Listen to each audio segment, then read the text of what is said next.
Buenas tardes a todas y a todos. Estamos muy contentos de recibirlos en esta primera mesa de este evento de qué es la antropología de la salud.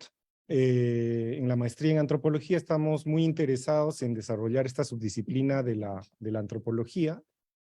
Creemos que, por un lado, hay un interés muy grande de parte de la sociedad de entender mejor los temas de salud en un contexto de un país pluricultural, multicultural como el nuestro.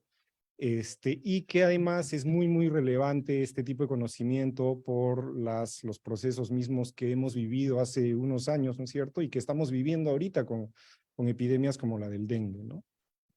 Entonces, esta mesa es como un primer evento, esta y la mesa que viene la próxima semana, un primer evento para hablar de antropología de la salud. Y también queremos decirles que junto con Carmen estamos tratando de hacer el esfuerzo de tener una mención en antropología de la salud dentro de la maestría en antropología. Entonces estamos trabajando para eso, y este es un primer esfuerzo para tener de comenzar a trabajar estos temas, ¿no? Ahora, el título puede ser un poquito engañoso, que es qué es la antropología de la salud. Es como que implicaría como si no supiéramos qué es, pero bueno, aquí hay una larga tradición de antropología de la salud en la Universidad Católica, que la inició la profesora Janine Anderson y que la ha continuado Carmen y otros profesores y profesoras que han estado trabajando estos temas. Entonces no es que sea una novedad, sino que lo que queremos con estas dos mesas es dar distintas perspectivas para ver la complejidad de la antropología de la salud, que lo que llamamos antropología de la salud no es una subdisciplina muy sencilla, sino muy compleja y que tiene muchos temas que son muy diversos, ¿no? Entonces, sin más, les doy la bienvenida, muchas gracias por estar aquí y le doy el micro a Carmen Young, quien va a estar coordinando esta mesa. Muchísimas gracias.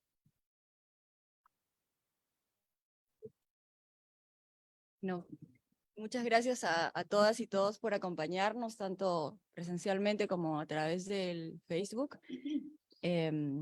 Voy a tener el gusto de moderar esta primera mesa del conversatorio, que es la antropología de la salud, que Guillermo ya ha introducido.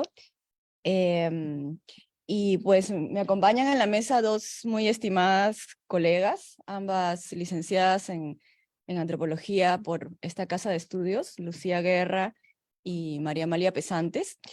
Lucía es además actualmente, ¿no? Docente de la Universidad de Indiana, del Departamento de Ciencias de la Salud Aplicadas. Ella hizo una maestría en género, sexualidad y salud reproductiva en la Universidad Peruana Cayetano Heredia, y también tiene un doctorado en antropología médica y una maestría en salud pública en la Universidad de Pittsburgh. Su área de investigación aborda críticamente la salud sexual y reproductiva, particularmente de comunidades históricamente marginadas. También está con nosotros María Amalia Pesantes, que es doctora en antropología médica y maestra en salud pública, también de la Universidad de Pittsburgh. Su investigación principalmente está abocada a las inequidades en salud, especialmente en el caso de pueblos indígenas amazónicos, y se ha interesado mucho en aprender sobre los esfuerzos que hacen estos pueblos para que sus tradiciones médicas sean reconocidas por el Estado, en particular por el Estado peruano, donde ha hecho sus investigaciones. Entonces, sin más, les voy a dar la palabra a Lucía y a María Amalia, que van a tener entre unos 15 y 20 minutos para sus presentaciones, y luego abriremos una ronda de preguntas. Adelante, Lucía. Ok, bueno, muchas gracias a Guillermo y a Carmen por esta invitación. Es un gusto. Los que estaban aquí antes se habrán dado cuenta que nos llevamos larga data de conocernos, hemos compartido muchas cosas y es muy rico estar acá como la gente adulta, ¿no? Antes éramos los chibolos y ya no somos más. Yo lo que quiero compartir con ustedes básicamente es un poco mi experiencia en lo que ha sido yo tratar de seguir esta trayectoria de antropología de la salud, y voy a como entrelazarla con lo que he ido aprendiendo sobre este tema, sobre todo el tema de la antropología de la salud y cómo se ve un poco en América Latina y en los Estados Unidos. Yo aquí, cuando estaba en el pregrado, hace bastante tiempo atrás, mi interés de investigación era parto y trayectorias de parto. Y eso era lo que yo estaba tratando de entender. Y cuando yo empezaba en este proceso, todavía no teníamos el curso de antropología de la salud. Pero yo sabía que eso era algo que a mí me interesaba. No era particularmente algo de lo que había mucha experiencia más allá de Yanin y Alejandro Díaz, que fue mi asesor de tesis de licenciatura. Varios de nuestros profesores trabajaban este tipo de temas, tipo consultorías, pero no existía, digamos, esta avenida.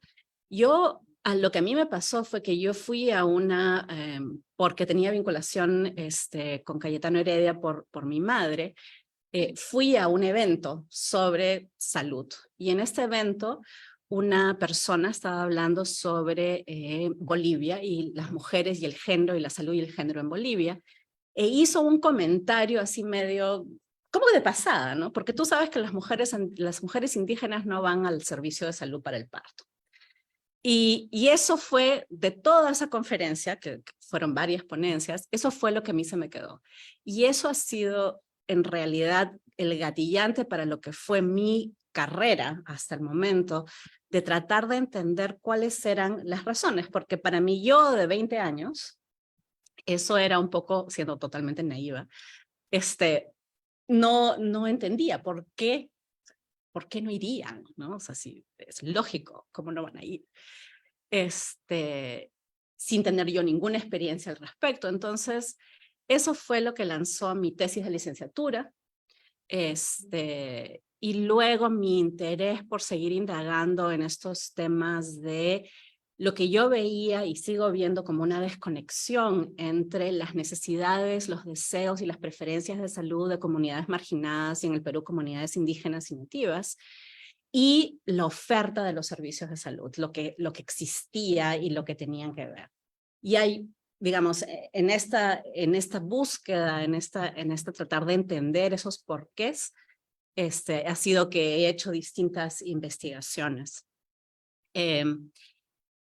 Yo, bueno, hice mi tesis de licenciatura aquí y luego tratando de reconectarme, digamos, con el tema de la salud, hice algunas otras cosas en el interín. Hubo 5 años en los que fui trabajadora de campo para muchos de mis colegas más senior, de Janine, de Alejandro y otros, en que yo me mandaban al campo y yo hacía trabajo de recoger datos, y me fogueé en el campo en el tema de recojo de datos.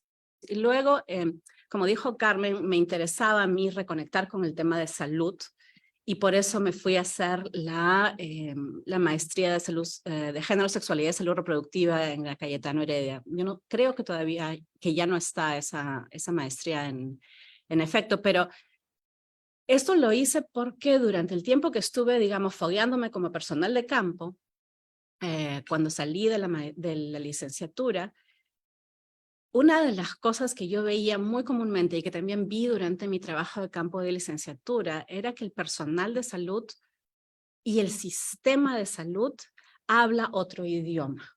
Es un idioma que desde las ciencias sociales no sabemos entender y no podemos como comunicarnos tampoco nosotros, ¿no es cierto? Entonces, por ejemplo, cuando yo estaba haciendo mi trabajo de campo para la licenciatura, o sea, mi último ciclo de la universidad, estaba en Cajamarca y estaba básicamente recogiendo historias de parto en diferentes comunidades, pero el único lugar donde había una computadora con internet era en el centro de salud. Entonces, de vez en cuando me permitían ir a usar la computadora para revisar mi correo. Entonces, los doctores y las obstetras sabían lo que yo estaba haciendo, ¿no? Y los comentarios que yo recibía eran comentarios como: qué bueno que has venido acá para enseñarles a estas personas que sus tradiciones son muy malas. Y yo estaba, pero yo justamente quiero entender por qué, o sea, cuáles son las cosas que ellas prefieren. Y evidentemente, si son suyas y sus expectativas y sus experiencias y sus deseos, no necesariamente son malas. Entonces, en todo ese tiempo, cada vez que tenía la oportunidad de conversar con alguien, conversaba trataba de preguntar sobre ese tema de salud reproductiva, de parto, de parteras y otras cosas.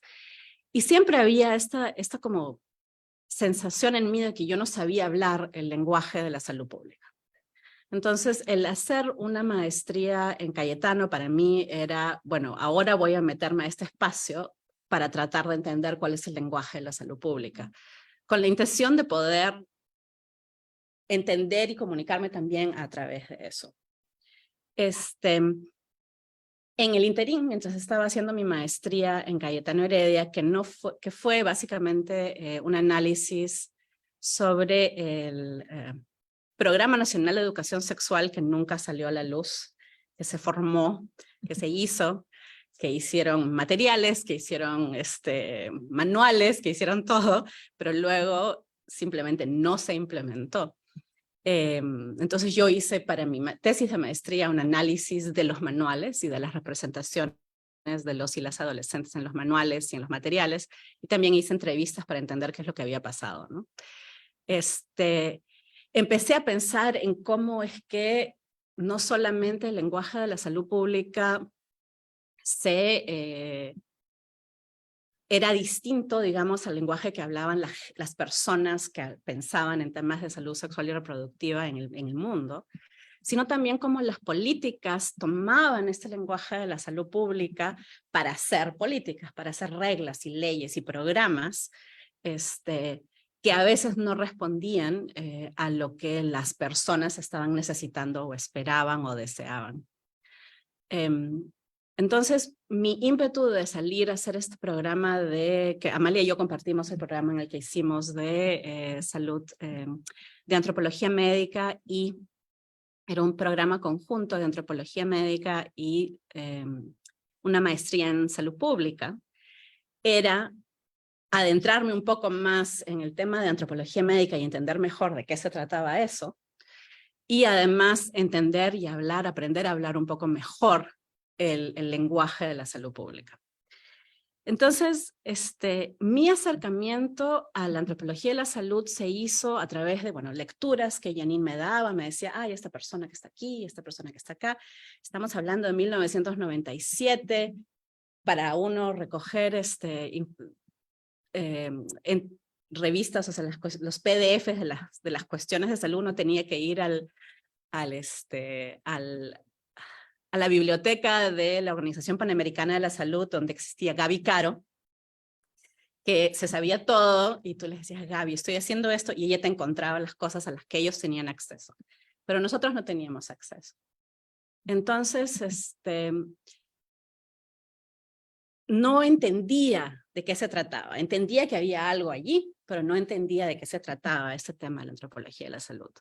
Cuando ya llegué a la Universidad de Pittsburgh, yo había propuesto como mi tesis doctoral, algo que finalmente hice como mi tesis doctoral, y que es el libro que escribí, que en el interín, entre que hice mi trabajo de historias de parto en el 97, que recogí la data en el 97, hasta el 2005, que yo me fui fuera, existía una política de parto intercultural o parto vertical con adecuación intercultural.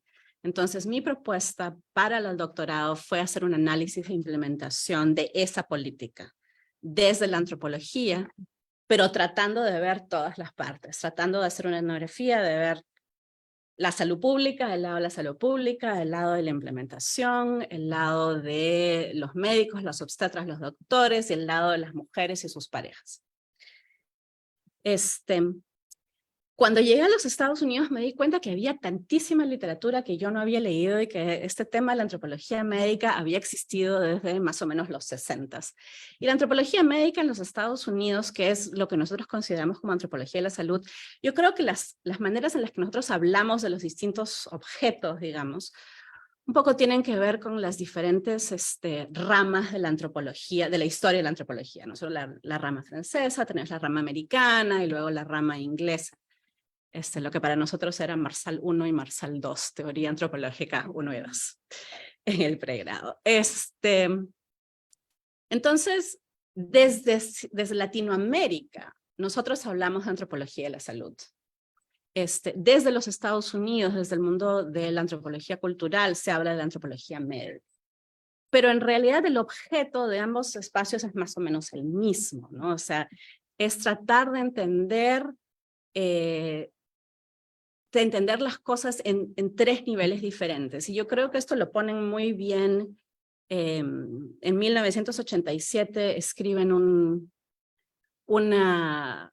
paper, Nancy Shepherd Hughes y Margaret Locke, que básicamente es como una refundación de la antropología médica americana, que se llama el cuerpo consciente, o The Mindful Body, que en antropología, o sea, nosotros lo conocemos como el cuerpo, o sea, el paper de los 3 cuerpos, ¿no es cierto? The Three Bodies Paper, eso es. Entonces, the Three Bodies Paper, ya, todo el mundo sabe qué es. En el que ellas hablan de cómo podemos entender el mundo a través de esta visión de 3 cuerpos, ¿no es cierto? El cuerpo individual, el cuerpo ser, el cuerpo que interactúa directamente con el espacio, con el ambiente, el cuerpo que siente, que vibra, etcétera. El cuerpo social, que son las organizaciones de alguna manera en la que este cuerpo individual participa, y de las que es parte y de las que toma y devuelve cosas a una sociedad, es el cuerpo social. Y luego el cuerpo político, que son, digamos, los temas más políticos, etc. Entonces, la antropología de la salud se concierne de estos diferentes niveles de cuerpos. Y estos cuerpos no son solamente cuerpos humanos, digamos, el cuerpo individual es el cuerpo humano, pero los cuerpos sociales son organizaciones los cuerpos políticos son grupos de organizaciones, por ejemplo, o leyes o cuerpos de reglas. Entonces, aprendí que ese tema de la antropología de la salud, en realidad, uno podía tener una mirada de todo este espacio en el cual nosotros estamos tratando de entender un fenómeno que está ocurriendo, ¿no es cierto? Si tienes, por ejemplo, el fenómeno de la mortalidad materna, tú lo puedes ver desde todos estos lentes, desde los cuerpos individuales, los cuerpos sociales, y las leyes y los programas. Y eso lo puedes llevar, y varios de mis colegas americanos y otros han hecho estos estudios que lo llaman estudiar para arriba, ¿no es cierto? Estudian de dónde viene el dinero, por ejemplo, para hacer fondos o para mandar programas, y qué es lo que significa eso, y cuáles son los discursos y las ideas subyacentes a esas, a dónde están los fondos y para qué están yendo los fondos. O puedes voltearlo hacia organizaciones sociales de apoyo, por ejemplo, organizaciones de apoyo mutuo y otras, como por ejemplo Mirar Dulas o otras cosas que surgen en temas de mortalidad materna. En eso estoy pensando más en Estados Unidos, pero también acá, el tema de parteras o nuevas formas de parto y otras cosas, y de cómo se organizan la sociedad en estas cosas. O lo puedes mirar para el lado de las personas individuales y cómo es que lo experimentan, cómo es que manejan su agencia, cómo se informan, cómo toman decisiones, quiénes influyen en sus tomas de decisiones y cómo se ven todas esas cosas. Entonces, se abre todo un mundo para mí cuando yo fui a Estados Unidos de ver toda esta cosa que existía, ¿no? Y había además un corpus muy grande de investigación específicamente sobre lo que yo estaba haciendo, que era el tema de atención de parto y salud materna y maternidad segura, que además hablaba o criticaba o se vinculaba con la salud pública y trataba de hacer críticas de lo que era la salud pública en los Estados Unidos y en otras partes, y de también tratar de como tender puentes en qué cosas se puede hacer con la salud pública. Finalmente, por cosas de esa vida, yo terminé ahora viviendo básicamente en este puente entre la antropología y la salud pública.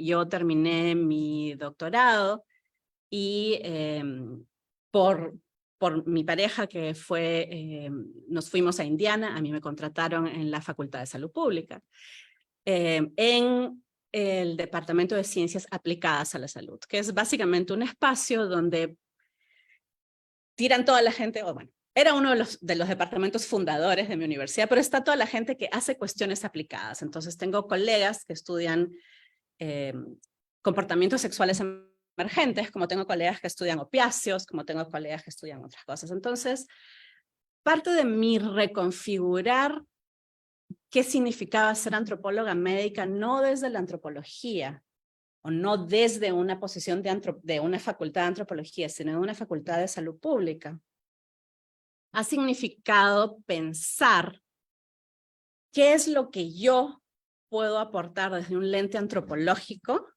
que sea útil para mis colegas y que sea útil para la salud pública.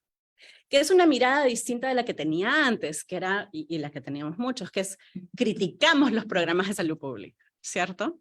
Los miramos desde fuera. Entonces, parte de lo que quería compartir con ustedes es que esa enseñanza ha sido una cosa interesante, porque los antropólogos en todas partes asumimos que la gente debe saber lo que nosotros hacemos. Pero resulta que la gente no sabe lo que nosotros hacemos.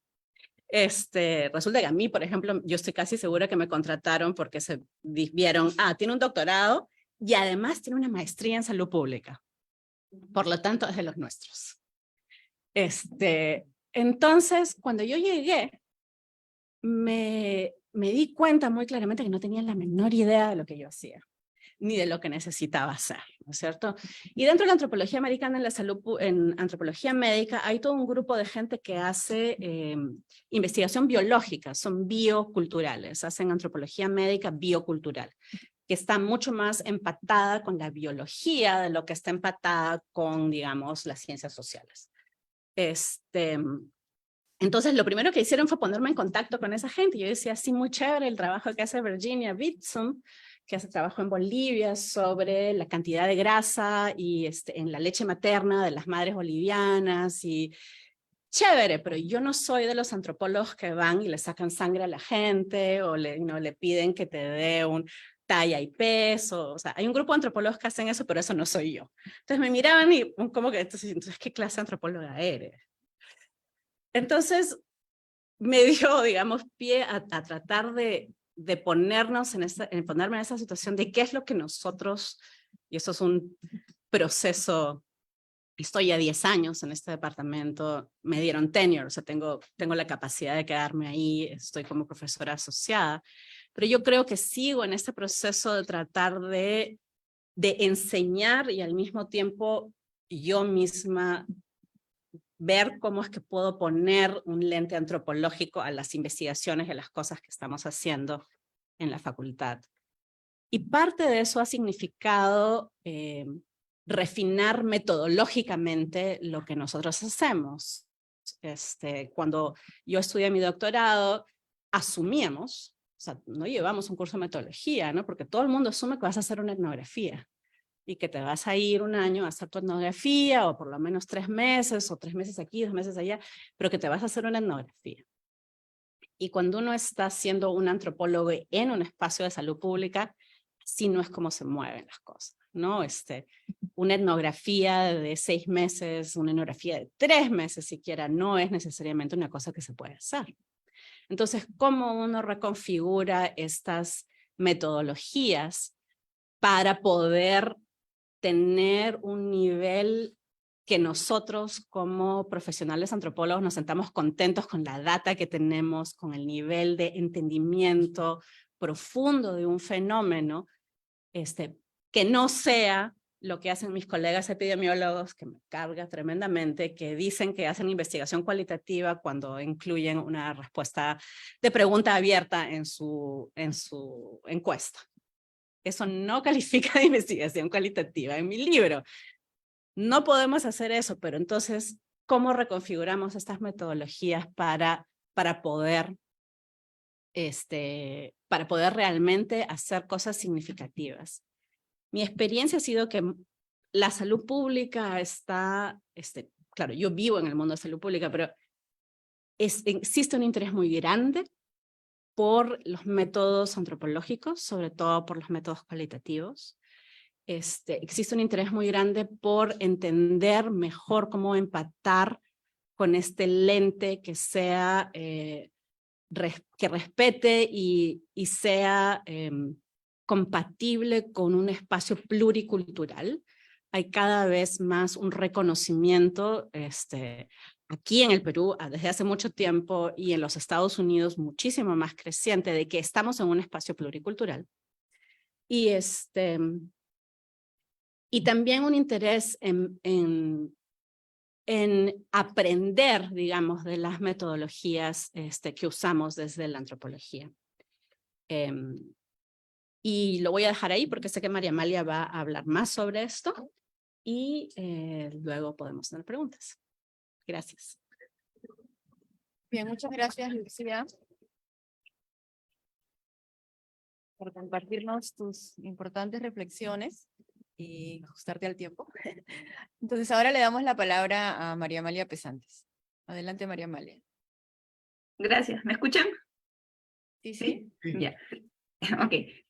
Yo también quiero empezar agradeciendo a Guillermo, a Carmen, al CICEPA por la invitación y estoy feliz de estar virtualmente. Estaría más feliz si estuviera ahí y de compartir también el espacio con Lucía, ¿no? Porque como mencionó Carlos, nuestras trayectorias se han intersectado en ciertos momentos de nuestras vidas, ¿no?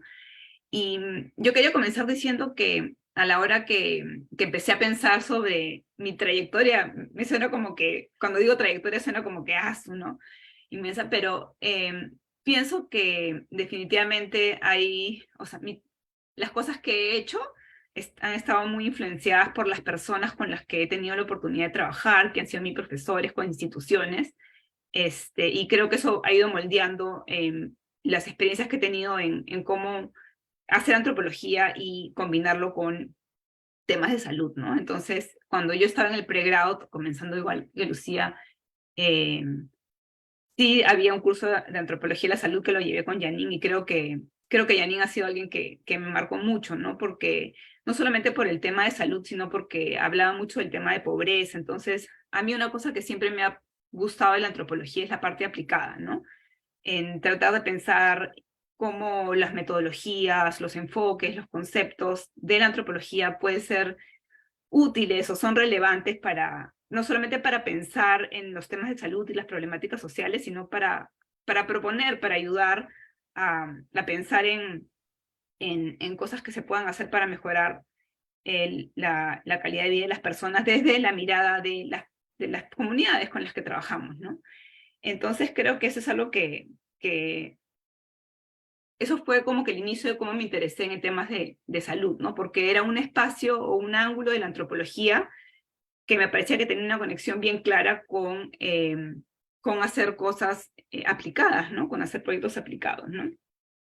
Entonces, y tenía ejemplos muy cercanos, ¿no? En la época en que yo era estudiante, justo estaba, como Lucía mencionó, había todo un problema en el Perú de las altas tasas de mortalidad materna, y nuestros profesores estaban haciendo investigación para el Estado para tratar de entender el problema, ¿no? Janine estaba haciendo el tema de las mujeres de negro, que después publicó, Alexis estaba haciendo el tema de los partos, Norma Fuller estaba haciendo una consultoría relacionada a los descensos vaginales que le llamaban la regla blanca.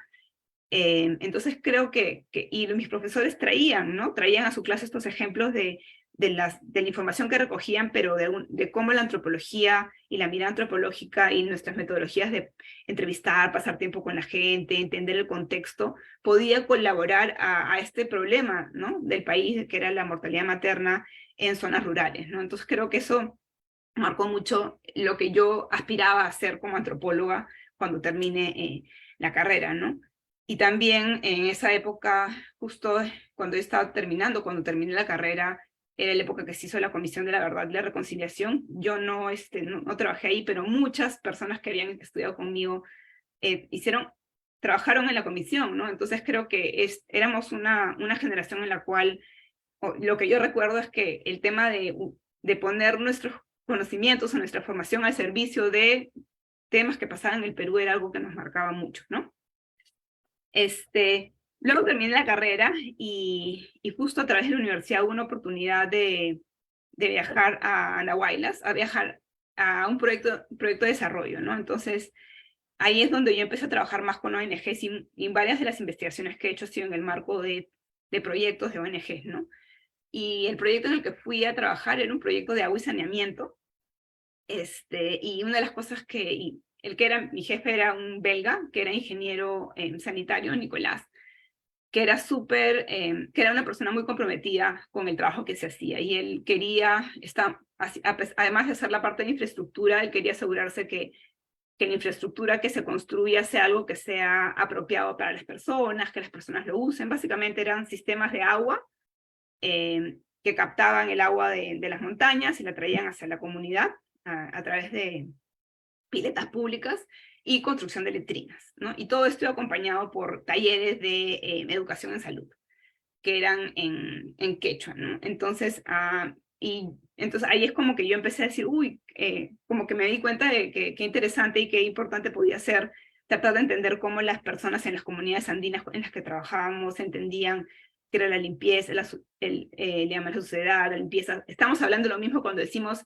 mis manos están sucias, hay que lavarnos, cuál es la mejor manera de llevar el mensaje. Y en la ONG donde trabajaba usaban enfoques muy participativos, ¿no? De tratar de entender cómo las personas pensaban estos temas, ¿no? Qué es lo que ellos identificaban como fuentes de contaminación en su comunidad, cómo veían, digamos, la convivencia con animales. Entonces, fue una experiencia que también me ayudó a pensar, y fue una oportunidad para hacer mi tesis, pero también para reafirmar mi interés en hacer antropología y estudios que puedan servir para proyectos de este tipo, ¿no?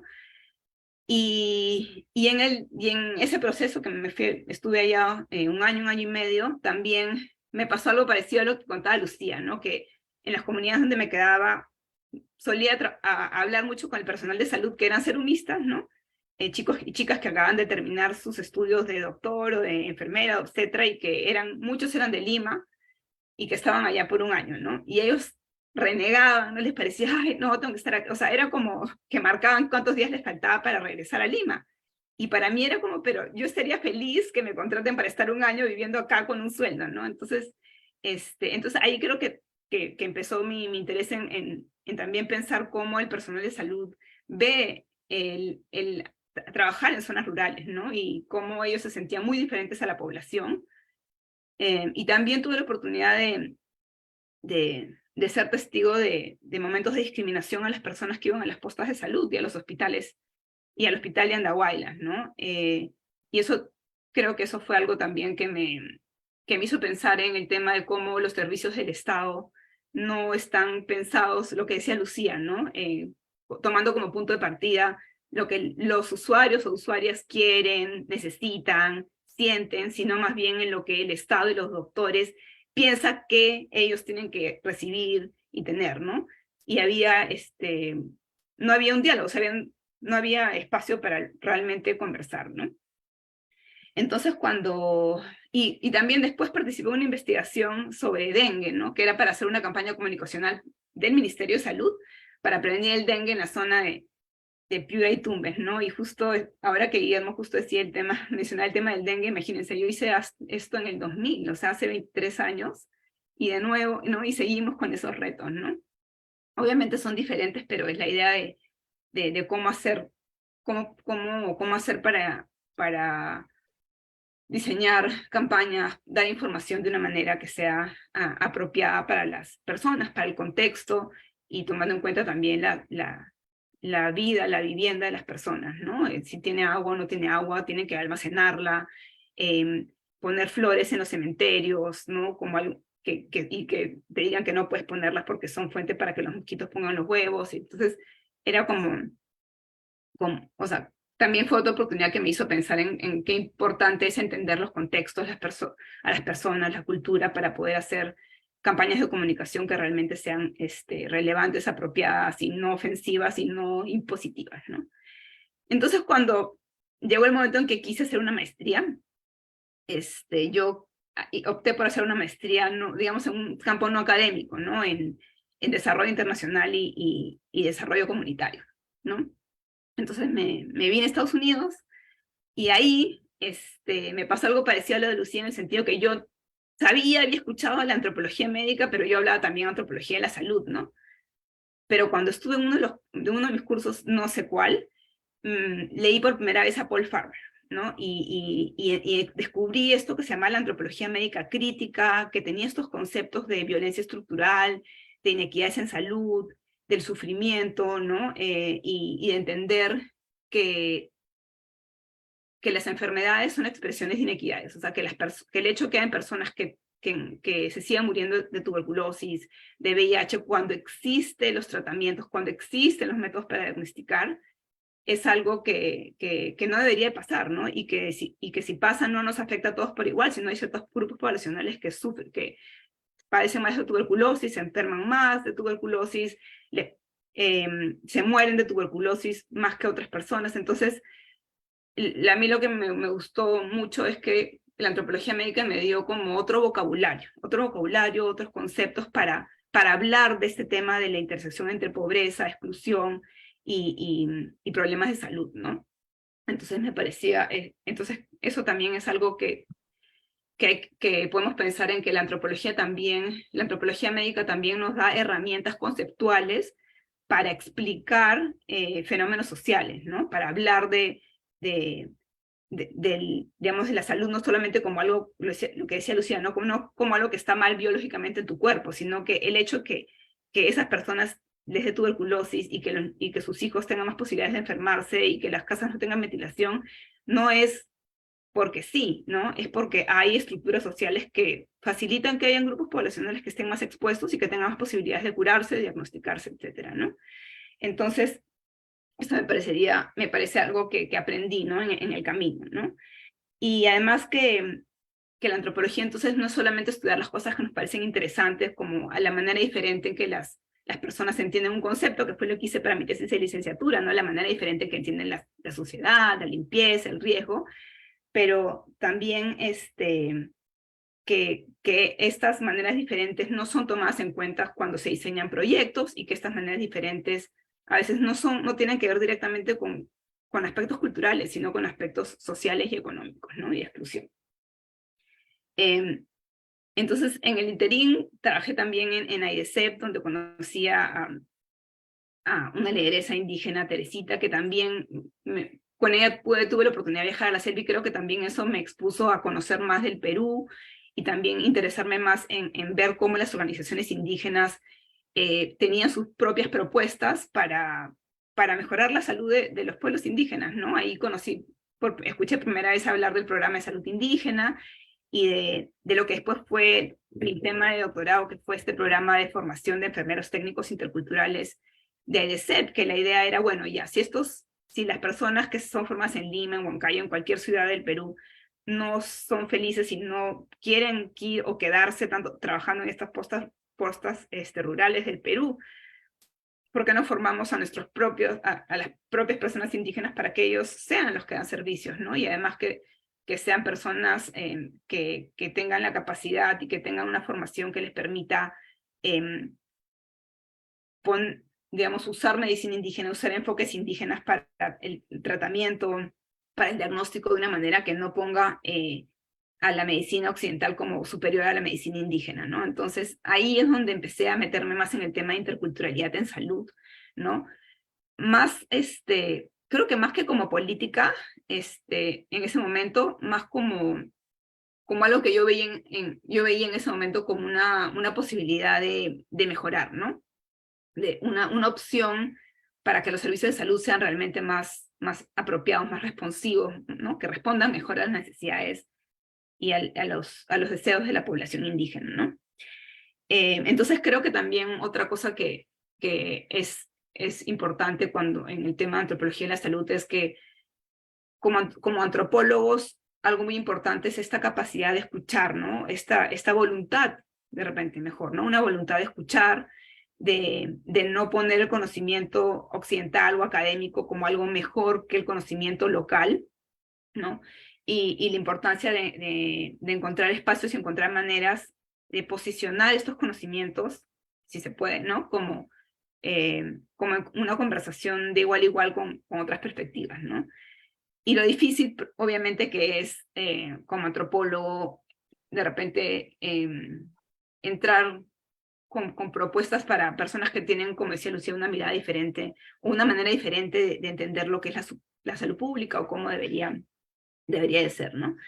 Entonces, muchas de las cosas que yo he hecho en mi trayectoria en el Perú ha sido trabajos de consultoría para ONGs, para organismos internacionales que trabajan con el Estado, ¿no? Por ejemplo, trabajé en un equipo, ¿no? Siempre una cosa linda y muy importante es que para este tipo de trabajos de salud tienes que trabajar en un equipo con gente que tenga miradas diferentes, ¿no? Entonces, por ejemplo, con la ONG Salud Sin Límites hicimos una investigación encargada por UNICEF para entender cuáles eran las maneras en que la población uno entendía el VIH, las opciones que habían en esa zona para acceder al tratamiento, al targa, ¿no? Y quiénes eran las personas que daban información. Trabajamos como comunicadores que nos decían, bueno, tienes que saber quiénes son los que dan la información, porque ellos son los que tendríamos que enfocarnos, ¿no? Entonces, otra oportunidad para hacer campo, para aprender y para ver cuál es la mejor manera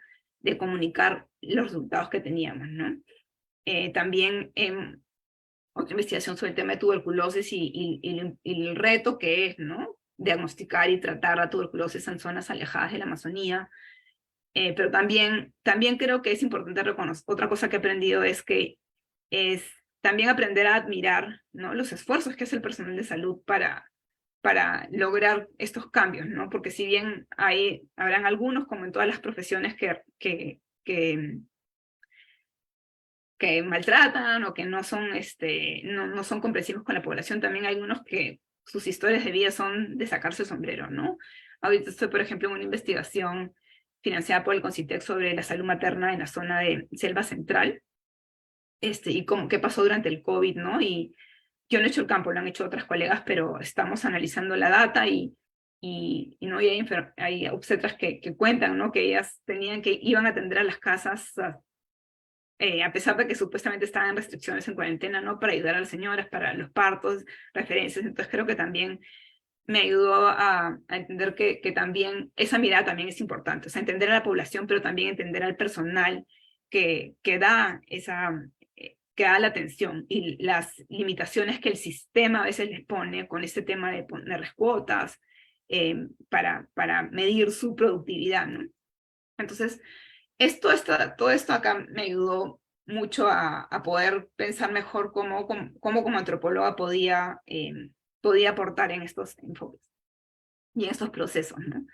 Pero creo que lo que más me acercó a la salud pública es que cuando terminé mi doctorado, regresé al Perú y hice un postdoctorado se abrió la oportunidad en la Cayetano, en una universidad donde yo no había trabajado tanto, y en un tema que yo no sabía nada, que era el tema de enfermedades crónicas, diabetes, hipertensión, salud mental, ¿no? Y ahí lo que aprendí en este espacio de investigación que se llama Centro de Excelencia en Enfermedades Crónicas, con mis colegas epidemiólogos, psicólogos, economistas, es en verdad la importancia de la interdisciplinaridad para entender problemas de salud pública, ¿no? Y me dio otra manera, digamos, trabajar ser investigadora en este centro también me ayudó a entender los conceptos que ellos usaban para hablar de las cosas que yo hablaba. Por ejemplo, en salud pública se habla del patient journey, ¿no? Como que el viaje del paciente, ¿no? En antropología usamos itinerarios terapéuticos. No es exactamente lo mismo, pero es parecido, ¿no? O también conceptos que eran para mí totalmente nuevos, ¿no?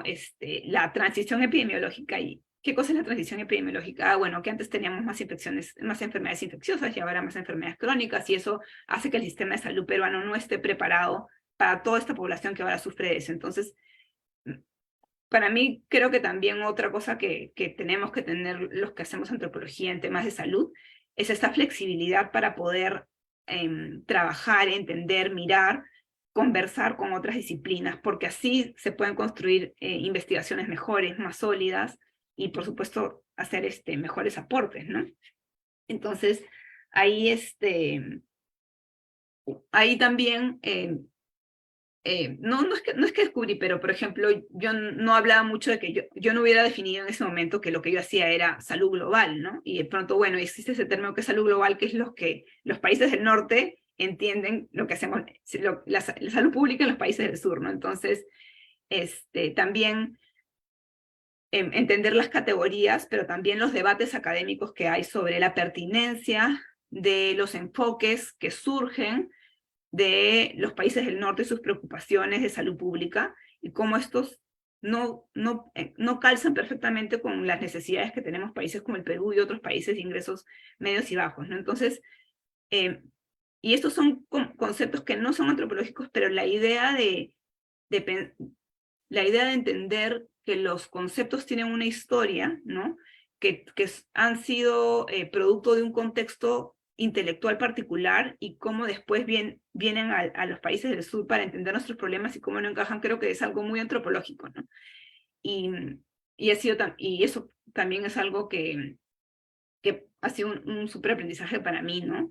Y también aprender, como ejemplo, el enfoque de derechos humanos en la salud, ¿no? Y cómo hablamos de acceso, cómo hablamos de asequibilidad, de discriminación, y esta posibilidad en realidad como antropólogos de trabajar con otras disciplinas, de poder hacer aportes, ¿no? Porque las investigaciones en las que yo participaba en crónicas no eran antropológicas per se, o sea, la pregunta que guiaba las investigaciones eran preguntas de salud pública, ¿no?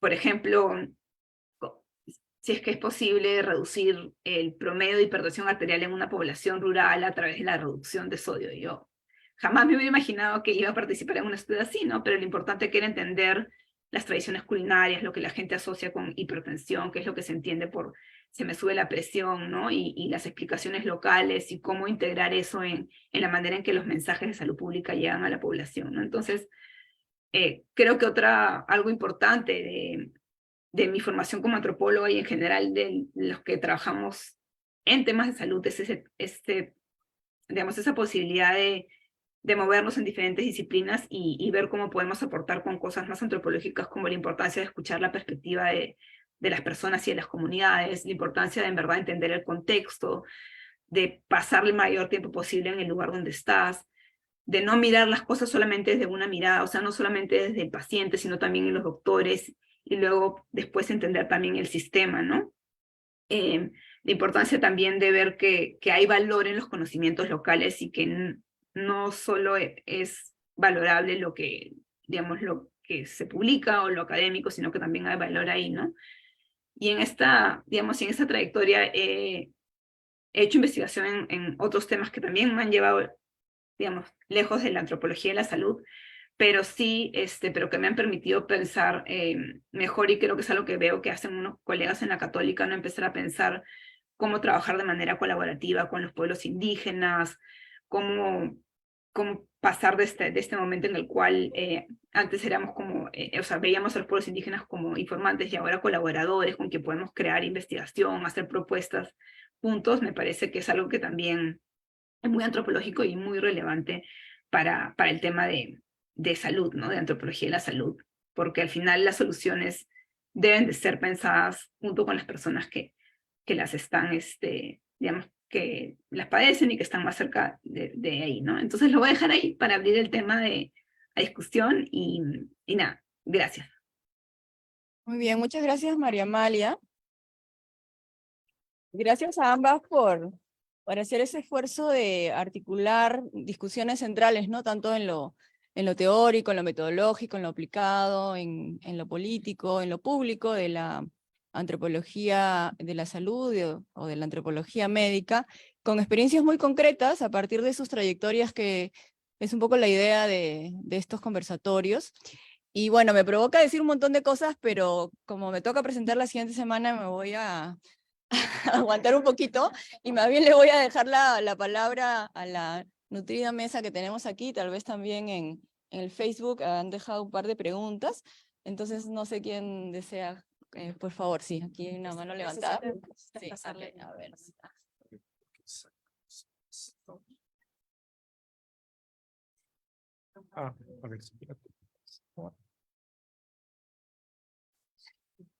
Gracias. Bueno, primero, y tenía este comentario como pegado en mi cabeza toda la conferencia, entonces necesito decirlo. Gracias por existir. En verdad, gracias por abordar esta dimensión de la salud que definitivamente complementa.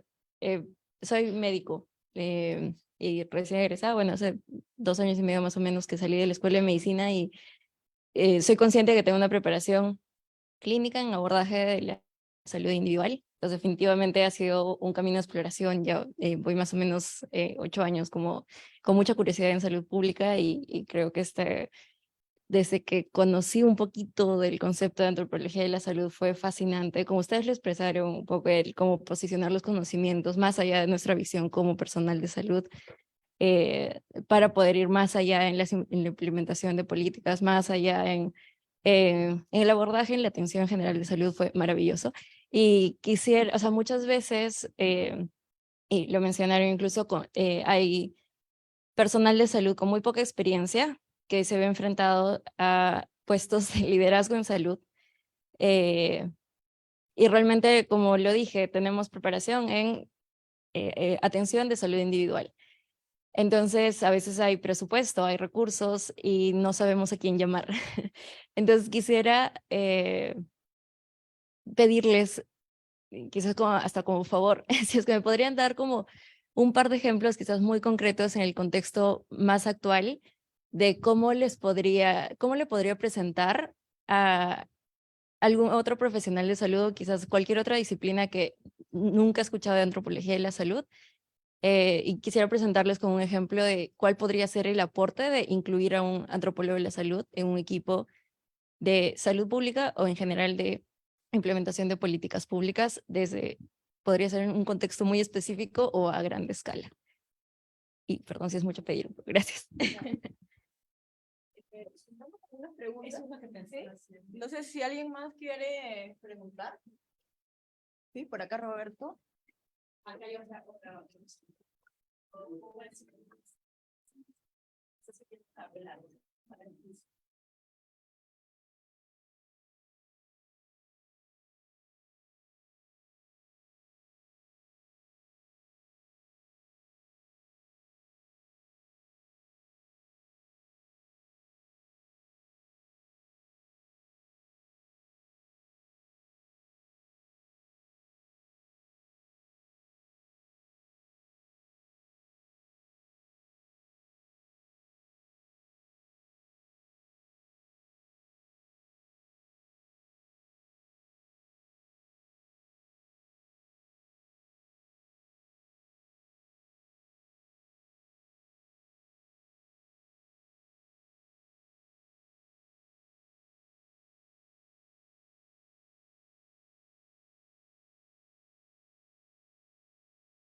Una de las reflexiones también, ¿no? Ahora espero que ya nuestro grado es que son un problema de inglés, pero no sé, ¿no? Otra de las reflexiones que podría hacer en la tecnología de salud es que al llevar un curso de metodología avanzada en salud, había ciertos antropólogos de la calidad media, y una de las críticas que nos hacían al sistema de salud era: ¿por qué ustedes son tan autoritarios? ¿Por qué el médico no atiende un domingo? Va el paciente y le dice que esto no es una emergencia. Claro, no es una emergencia, pero ¿quién le atiende el día domingo si es una urgencia o simplemente es una consulta de salud? Le dejamos en el aire al paciente y no estamos respondiendo entonces a la necesidad de la población. Esa es la reflexión. Otra reflexión podría ser que con cosas muy sencillas, a veces podemos estar generando y solucionando problemas de salud. Por ejemplo, la medicina de altura, ¿no?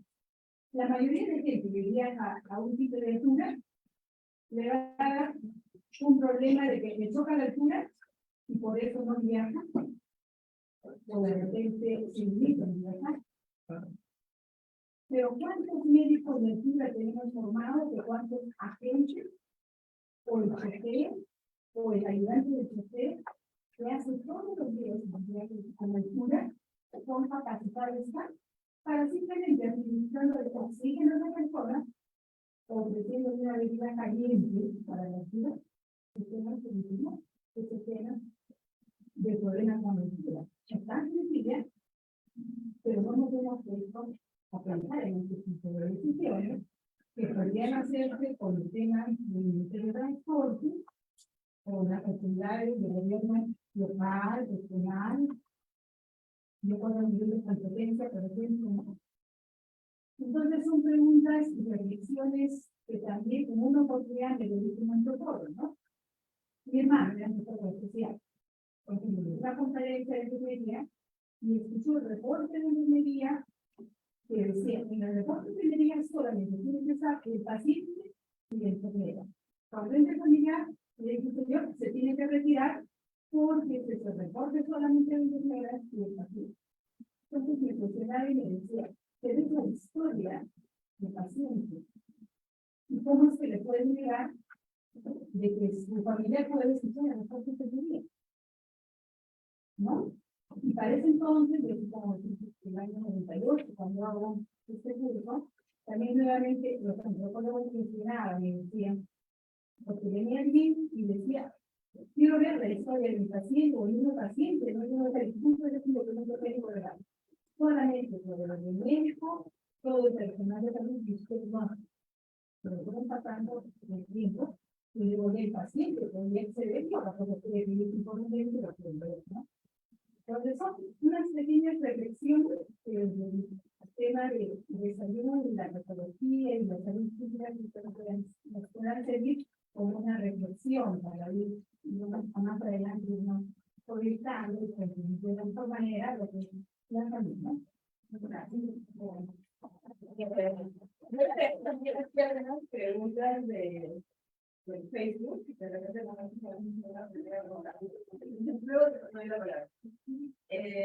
hay una pregunta que pusieron en el inicio que dice, ¿es lo mismo antropología de la salud y antropología médica? Luego otra pregunta dice, buenas, ¿cómo se puede delimitar el campo antropológico para no invadir a los otros profesionales de la salud? Luego hay una última que dice, en la trayectoria que llevan en el campo de la antropología de la salud, el sector salud en el Estado está poniendo más atención a los temas culturales. Si es así, hay profesionales sociales impulsando el sector. Y luego la señora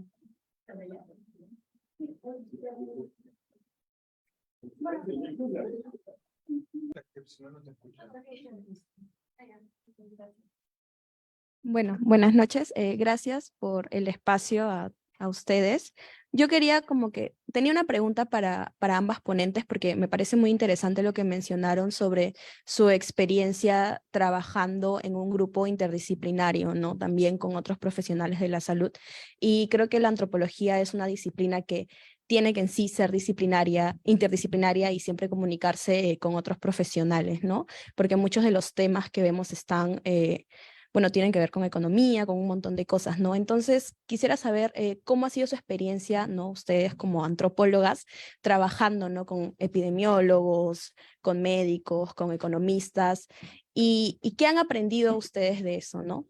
Porque cuando yo estaba haciendo mi trabajo de campo, bueno, éramos un grupo de antropólogos, pero, por ejemplo, muchos temas que vi estaban muy relacionados, o sea, pasaban un poco, ¿no? Lo que usualmente se estudia en la antropología, ¿no? Y, por ejemplo, creo que para poder, ¿no? Lograr,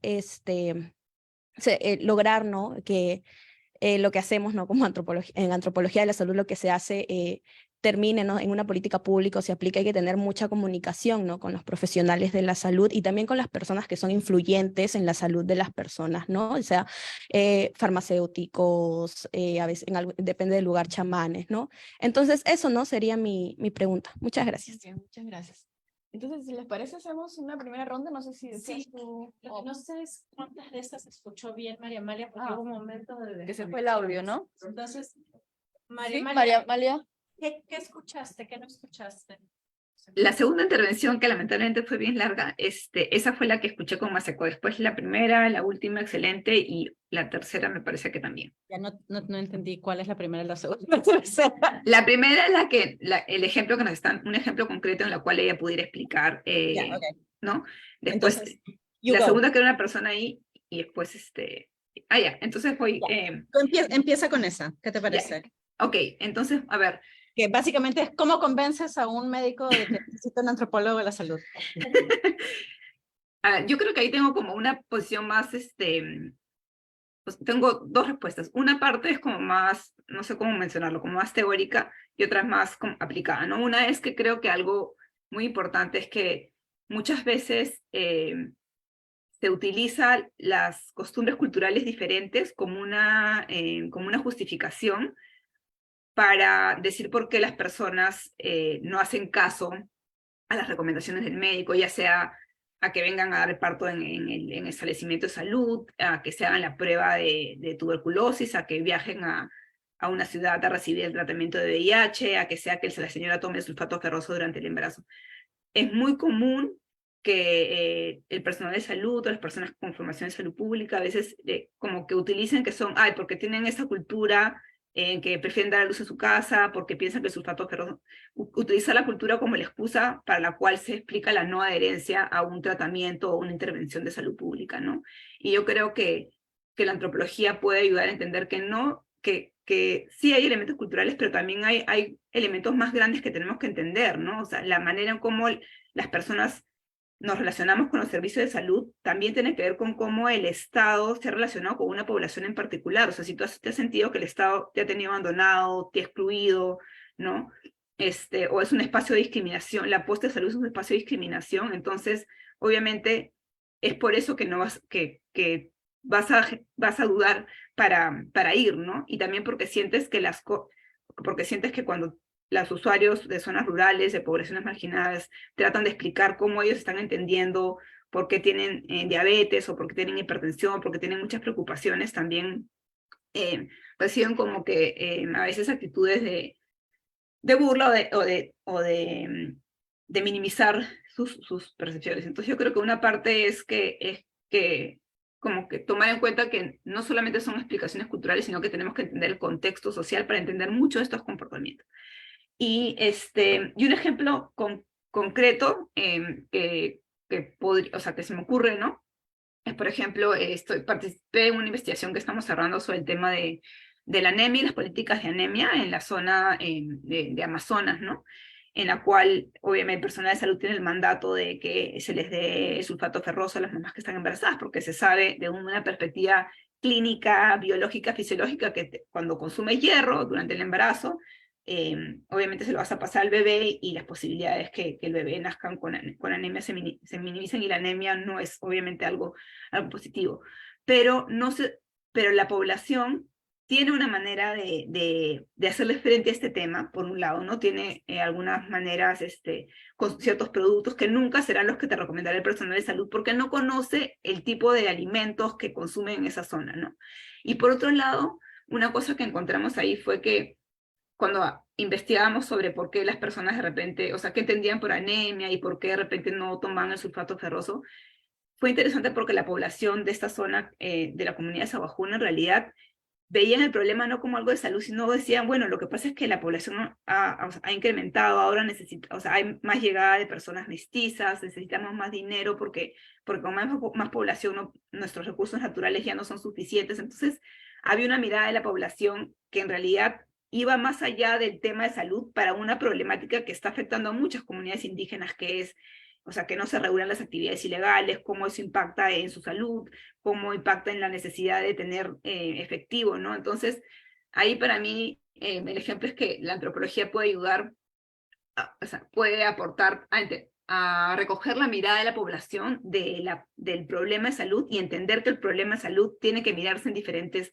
capas, ¿no? Y no solamente ver como, ¿por qué se resisten a tomar el sulfato ferroso? ¿Por qué no me hacen caso cuando digo que tomen las chipitas? Sino que para entender ese rechazo hay que entender no solamente las patrones culturales que obviamente existen, sino también problemas sociales mayores en los cuales están insertadas estas comunidades, y que marcan la forma en cómo ellos van a recibir e interpretar los mensajes que vienen del personal de salud, que finalmente son personas que representan al Estado, que no siempre los ha cuidado, los ha respetado, ¿no?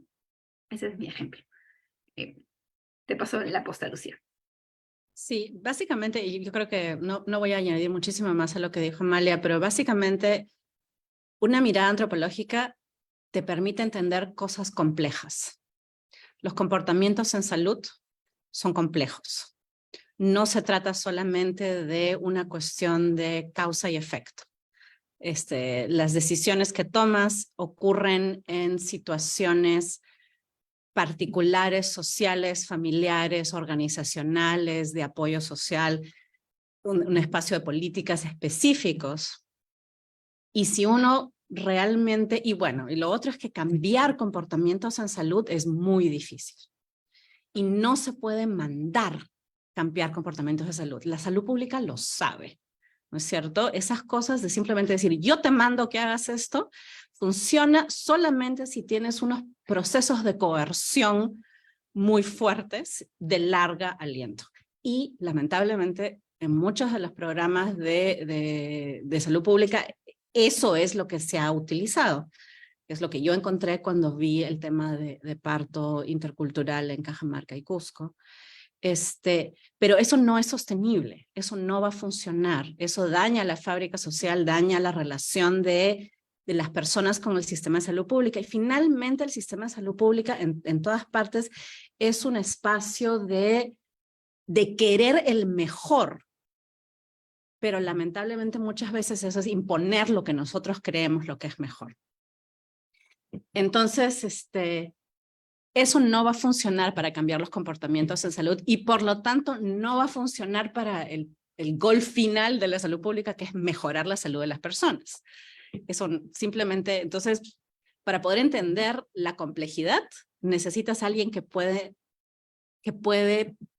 tener la mirada amplia de decir, a ver, veamos dónde está la complejidad. Y un antropólogo te ayuda a eso. Porque tiene diferentes metodologías y acercamientos que permiten, por una cuestión de preparación, que permiten acercarse a esa complejidad. Eso sería básicamente lo que yo diría. Lucía, y solamente para complementar lo que dices, creo que un error es pensar que el antropólogo lo que te va a dar es la solución de dime cómo hago para convencer a estas personas que se tomen el sulfato ferroso, dime cómo los convenzo para que vayan y se hagan la prueba del diagnóstico de la tuberculosis, cómo te voy a dar la llave mágica de cuál es el aspecto cultural que tengo que cambiar para convencerlos para que hagan lo que yo quiero que hagan, ¿no? Y creo que precisamente lo que tenemos que evitar los antropólogos es caer en ese juego y en esa dicotomía, ¿no? Yo creo que la biomedicina tiene aportes súper importantes, vacunación, antibióticos, etc. Y la medicina indígena, las tradiciones locales médicas también tienen mucho valor. Y además están posicionadas en una sociedad desigual, con un pasado colonial que hace que las poblaciones indígenas se vean de una manera por la población urbana. Entonces creo que esa complejidad que dice Lucía es algo que podemos aportar como antropólogos, porque nada es sencillo, ¿no? Y eso es lo que el aporte a través de la metodología y los conceptos que traemos como disciplina, ¿no? Ya, yo tengo acá una cosa que no entiendo bien, Carmen, que he puesto, no he tomado nota correctamente. Temas culturales, signo de pregunta. No sé qué era eso. ¿Quién fue? ¿Quién preguntó? Bueno, en la trayectoria que llevan en el campo de la antropología y la salud, el sector salud en el Estado está poniendo más atención a los temas culturales. Sí. Y si es así, si hay profesionales sociales impulsando esos cambios. Yo diría que en los últimos 20 o 30 años ha habido un cambio muy importante en la manera de percibir el tema cultural en todo lo que es políticas de salud, en todo lo que es políticas sociales, no solamente de salud. Que no existía en el pasado. Yo voy a hablar de cuando yo estaba empezando cuando estaba haciendo mi trabajo de campo, y eso se hizo en los fines de los 90, para mi licenciatura, el discurso el discurso de los doctores, el discurso de la gente de políticas, el discurso de los papers que uno leía generados en el Perú, todo era que las cuestiones culturales eran, como decía Amalia, algo dañino, malo, había que acabar con ello, ¿no es cierto? La cultura era una cosa que no funcionaba. Pero en ese interín había toda esta idea de la modernidad y el tema de la biomedicina debía, como es una cuestión mejor, imponerse sobre todo. Pero luego yo creo que hacia finales de los 90, por esa época, y a principios de los 2000 empezó a esta cuestión más naciente, que va mano a mano también, y creo que María Amalia también ha estudiado esto, con los movimientos culturales, los movimientos indígenas económicos muy fuertes que hubo, sobre todo en Bolivia y Ecuador, que trataban de sacar a la luz y decir, bueno, no, espérense, las poblaciones indígenas todavía existen. Las poblaciones indígenas tienen conocimientos y tienen personas que se dedican al tema de salud en nuestras poblaciones, y esto hay que reconocerlo, ¿no? Y hubo un empate entre este resurgimiento, digamos, de las identidades y una revaloración de las entidades indígenas con un interés por ese reconocimiento de los organismos supranacionales, ¿no es cierto? La Organización Panamericana de la Salud, las Naciones Unidas, tuvieron un empuje muy grande, sobre todo en temas de salud, porque la Organización Panamericana de la Salud, poco tiempo después de los 500 años de la llegada de Colón a América, sacó un diagnóstico de las poblaciones indígenas, la salud de las poblaciones indígenas en América Latina. Y era totalmente una cosa terrible, ¿no es cierto? Los niveles de mortalidad, los niveles de morbilidad, o sea, de enfermedades, y las diferencias, las inequidades que representaban. Entonces, creo que hubo un empate de todas estas sensibilidades que llevaron a ciertos cambios en políticas.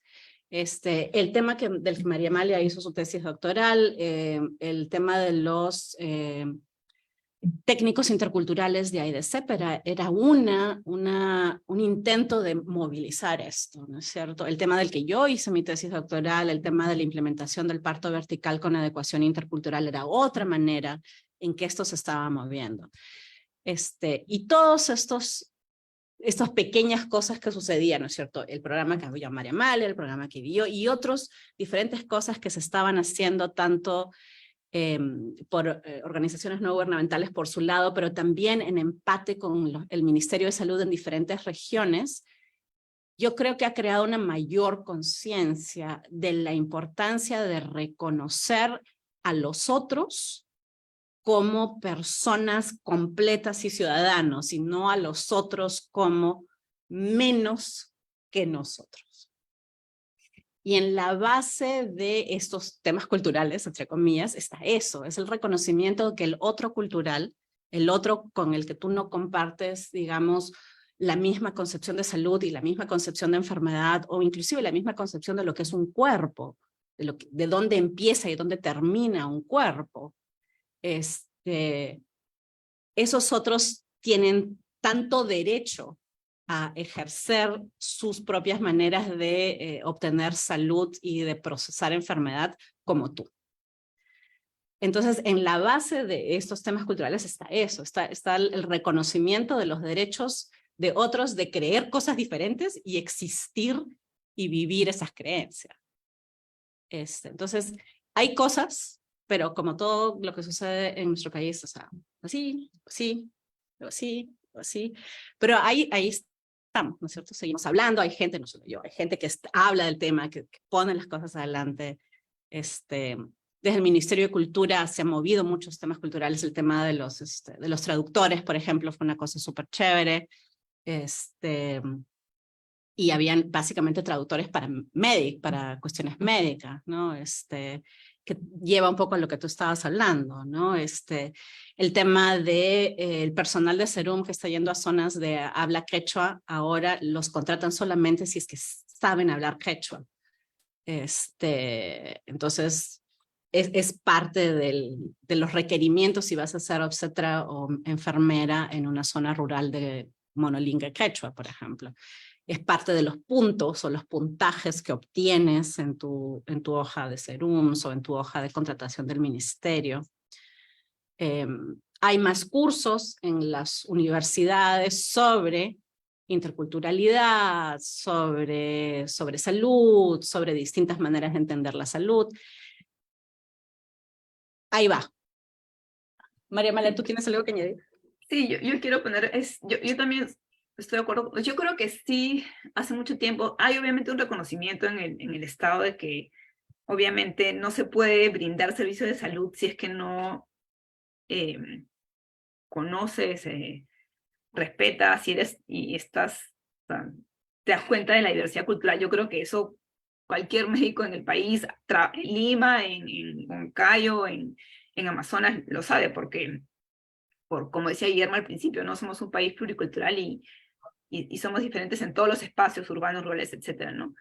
Pero también creo que en ciertos momentos, en realidad, o sea, como que se avanza, pero hay ciertas circunstancias en las cuales esto se pone a un lado. O sea, vino el COVID-19 y la respuesta del Estado para abordar de una manera particular la necesidad de los pueblos, las necesidades particulares de los pueblos indígenas se demoró. Y cuando se hizo fue porque AIDCEP, las organizaciones regionales, empezaron, o sea, reclamaron y dijeron, esto es un genocidio, ¿no? Entonces, hay un reconocimiento, pero en estos momentos de crisis, de problemas de salud pública, no existen los espacios establecidos para realmente escuchar a las organizaciones indígenas, a los pueblos indígenas, los que ellos tienen que decir y sus aportes, ¿no? Y en paralelo también han habido iniciativas desde el movimiento indígena, las organizaciones indígenas como el Comando Mático de Ucayali, en las cuales fueron ellos mismos los que se organizaron y se pusieron las pilas y empezaron a tratar a los pacientes con sus conocimientos ancestrales y aliviaron los síntomas, y yo creo que en verdad salvaron muchas vidas, ¿no? Yo con mi colega Cintia Cárdenas, con la que trabajo esos temas, estuvimos entrevistando a los enfermeros técnicos de EDESEP durante la pandemia, y ellos hicieron eso, ¿no? Utilizaron elementos de la biomedicina, compartieron conocimientos con los sabios de sus comunidades, donde ellos son personal de salud, para poder hacerle frente a la pandemia, frente a un Estado que no priorizó la atención primaria, priorizó la parte hospitalaria, la gente que estaba en zonas urbanas, y fue lento, mortalmente lento en responder, ¿no? a las necesidades particulares de los pueblos indígenas. De ahí vieron varios antropólogos, yo no estaba incluida, pero quisieron una plataforma de pueblos indígenas, y a través de sus contactos ponían en evidencia las iniciativas y las necesidades que tenían, ¿no?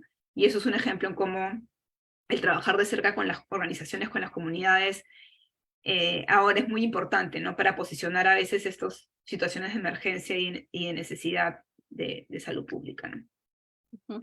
Gracias, María Amalia. Pienso que también en esa misma línea, ¿no? Ha habido mucho avance más nominal, y creo que, por ejemplo, ¿no? Tenemos esta política sectorial de salud intercultural, para la cual se hizo toda una consulta con organizaciones indígenas. La política, entre otras cosas, incluye esta articulación, ¿no? Entre la medicina oficial o convencional y las medicinas indígenas, ¿no? Pero ha quedado, pues, fundamentalmente ¿no es cierto?, en la política, ¿no? Que se publicó, y incluso para que se pueda publicar, los propios pueblos indígenas tuvieron que poner una demanda a través de la Defensoría del Pueblo, pero nunca se ha implementado, sino de modo muy incipiente, ¿no? Y más bien los ejemplos que hay de cómo se incorpora una mirada un poco más dialogante han sido más desde los propios pueblos indígenas y sus organizaciones, ¿no? Entonces creo que los avances son más bien bastante a nivel más de la formalidad todavía. Y hay otras preguntas, creo que comentaste algo sobre el trabajo interdisciplinario, ¿no? Y acá también hay otra pregunta en el Facebook con la que la quiero juntar, que dice, si bien el trabajo interdisciplinario y articulado puede enriquecer el trabajo de investigación, ¿han observado o podrían señalar alguna limitación que se presente en el desarrollo de esta? Y finalmente, respecto de la metodología que se aplica, ¿qué retos ha implicado para ustedes, ¿no? Entiendo que en este trabajo interdisciplinario. Amalia, ¿tú quieres empezar? María Amalia, ¿quieres comenzar o Lucía, quieres que empiece? Yo puedo hablar, solamente se congeló un ratito, pero sí escuché. Bueno, yo creo que en mi experiencia, creo que el trabajo interdisciplinario depende no solo de las disciplinas, sino de las personas. Yo he tenido la suerte de trabajar con colegas en Crónicas, en la Cayetana Heredia, súper abiertos. Obviamente nos hacemos broma, tú eres quali, tú eres quanti, qué cosa es el valor P, ¿no? Y no, si la estadística no me dice nada, pero de bromas, ¿no? Pero en buena onda. Pero yo creo que va mucho por personas, por investigadores que tengan esa apertura para aprender y para escuchar, ¿no? Otras disciplinas, ¿no? Yo creo que es un reto, sí, porque por lo menos cuando yo trabajaba en proyectos de investigación donde la pregunta de investigación está guiada por un ensayo clínico, no usando medicamentos, sino de cambio de comportamiento, ¿no? Por ponerte un ejemplo, los mensajes de texto son útiles para promover que las personas con diabetes se acuerden de tomar sus pastillas y mirarse los pies para que no tengan pie diabético, ¿no? Era ver qué sirve más, los mensajes de texto o las llamadas telefónicas con una persona que te hable, ¿no? Y ahí el rol, digamos, yo como antropóloga era más tratar de entender si es que esto era algo pertinente y iba a ser aceptado para la población, si es que comprobamos que era eficiente. Entonces, creo que no siempre, los trabajos de investigación interdisciplinario no siempre son iguales, ¿no? Entonces, creo que cuando se conciben de una manera conjunta entre personas, por ejemplo, epidemiólogos con una pregunta de antropología, de repente va a fluir mejor, porque en otros espacios a veces tú sientes que eres como que una piecita haces la parte formativa de cómo los pacientes aceptarían la intervención y luego la parte de evaluación de les gustó, no les gustó y por qué, ¿no? Y ellos hacen su análisis de que si tuvo más efecto o menos efecto el mensaje de texto, la llamada telefónica, ¿no? Entonces, pero creo que mientras haya apertura y las personas involucradas en ese estudio tengan esa voluntad de escuchar y no poner a su disciplina como lo máximo, sino como todas, que tenemos nuestras cosas buenas y nuestras cosas no tan buenas, creo que cuando hay esos espacios y esas actitudes de los investigadores, creo que es muy bonito y muy enriquecedor, no solamente para los logros de investigación, sino también como experiencia, como profesional, y por ejemplo, cuando haces, generalmente, por ejemplo, en Crónicas tratamos de sacar un policy brief, ¿no? Un resumen de política, ¿no? Y sabes que ahí se tienen que priorizar los argumentos cuantitativos. ¿Tuvo o no tuvo un impacto en el señor con diabetes? ¿Tuvo o no tuvo un impacto en la hipertensión o no, ¿no? Y la parte, y los estudios antropológicos dan un poco más de contexto para entender por qué sí o por qué no, ¿no?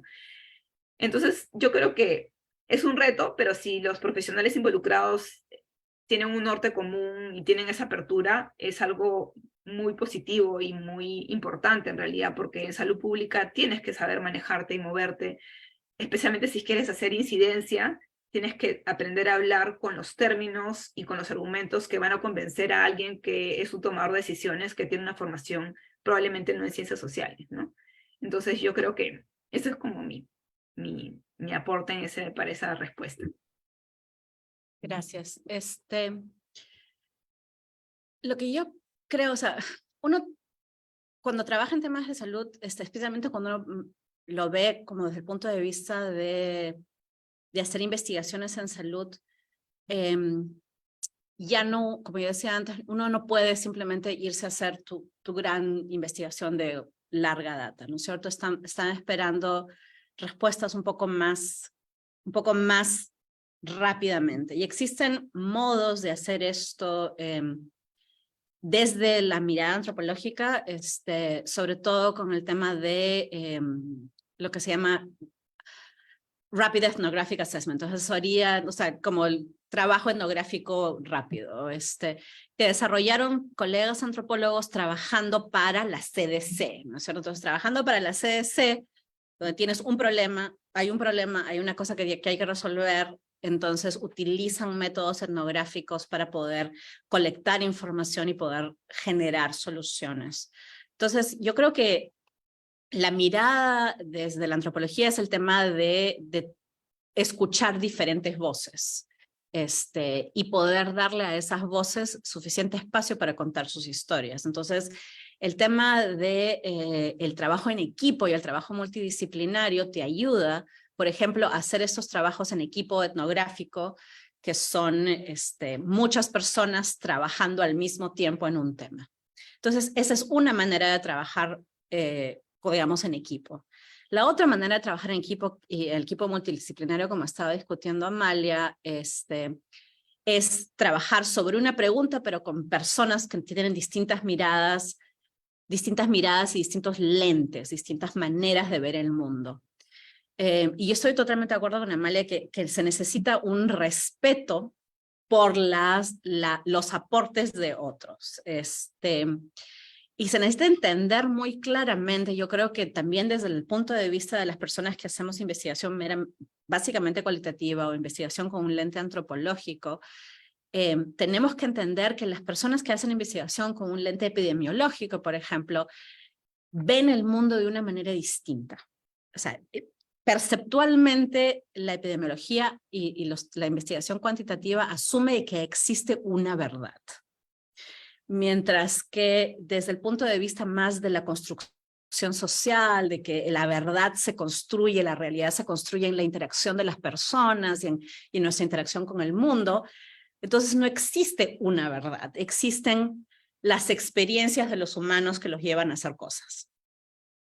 Sus verdades, no una verdad. Entonces, y esa interacción puede ser muy rica si es que cada uno puede entender, entender desde dónde cada quien está viniendo, desde dónde cada quien está viendo el mundo. Pero sigue siendo, desde mi experiencia, un reto conversar y hablar y estar en equipos multidisciplinarios o con personas que no ven el valor del trabajo que uno hace y que creen que existe la verdad y que ellos pueden encontrar la verdad con sus métodos. Eso realmente es un bloqueo. Entonces, es importante, digamos, establecer un diálogo para saber si vas a trabajar con grupos multidisciplinarios, saber cuál es, digamos, el objetivo y cuál es la perspectiva que tienen. Yo he tenido colegas con los que he trabajado que hacen básicamente investigación cuantitativa, que nos entendemos y son muy asequibles y gente que entiende, digamos, los temas de la mirada antropológica, del trabajo cualitativo, y otros, corrientemente, el decano de mi facultad es un epidemiólogo, psicólogo clínico, investigador sobre la obesidad, y odia el trabajo cualitativo. Y lo primero que me dijo a mí cuando me conoció es, la gente miente. Y claro, era mi jefe, lo acababa de conocer, no le iba a decir nada, pero lo que yo pensé fue que la gente no miente en las encuestas. Obviamente la gente miente en las encuestas. ¿Cómo hace él para que la gente no mienta? Los mete en una caja y les da comida y les dice, cómete todo eso, y los está mirando con una cámara. Ya, la gente se comporta de una manera distinta si los pones en una caja y los estás mirando con una cámara. Él cree que existe la verdad, yo no. Tenemos diferencias fundamentales. Y eso, en términos de mi trabajo y lo que yo hago, me genera ciertos problemas. Y trato de no estar en ninguna reunión con esta persona que tenga que ver con investigación. Pero es importante, yo creo, conocer esto para poder navegarlo. Una cosa que yo he visto, sin embargo, entre mis estudiantes doctorales y los que participo en sus comités en mi facultad, que es una facultad de salud pública, es que mucha gente hace investigación cualitativa y mucha gente le interesa indagar sobre la complejidad del mundo, porque han habido muchos años en los cuales los programas y los proyectos de salud pública han tratado cosas que nunca funcionan, ¿no es cierto? El típico panfleto, ¿no es cierto? Tú eres una persona que tiene diabetes, toma tu panfleto. ¿De qué te sirve un panfleto o te dicen, come 4 frutas al día? ¿De qué te sirve eso si no tienes un supermercado que vende frutas a 2 kilómetros de tu casa, ¿no?